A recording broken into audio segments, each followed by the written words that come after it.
Hello again. Welcome to the study. Explain this, please. This is number 23 of verses that we're going to capture and look at. Well, it says two women at the mill. We find this in Matthew 24 and 41. What does this mean exactly? Well, let's take a look. Usually, two women sit facing each other at the mill, both holding the handle by which the upper is turned around and the nether stone, as they call it, or the nether millstone. One of the women whose right hand is disengaged throws in the grain as needed through the hole in the upper stone. Both women keep their hold on the handle to pull or to push as two men would do with a crosscut saw. Men never did the grinding at the mill.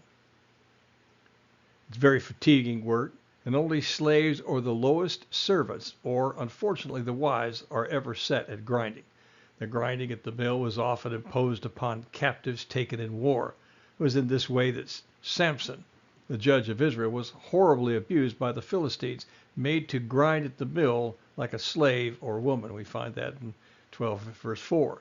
The mill is the most interesting, also important piece of furniture in an Eastern home.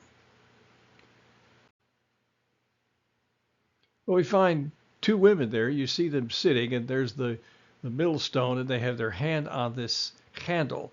So one pushes, the other pull, and they grind it around and around and around. And obviously, the girl there on the left would take the grain and put it in there, and so they're grinding the grain. Now, see, she's got her leg exposed there. It's rather unusual. Another way to look at it is this particular idea of grinding the grain in such a way. And once again, there are two women there grinding in the house or at the mill, if you were. Well, the grinding of the millstone is the sweet music to the Oriental or to the Jews. It means there's food in the home and they're not in a state of famine. It's indeed an evil day when the sound of grinding is low.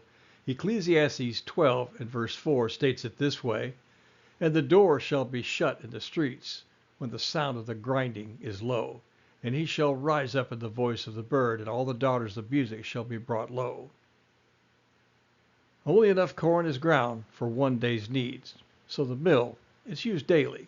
The peasant women are modest. They wear these long robes or dresses which touch the ground as they walk. They always keep their hair covered, but when the grinding at home, when there's no man to see them, they remove the veil, uncovering the hair, and bare a great part of the leg, usually the right leg.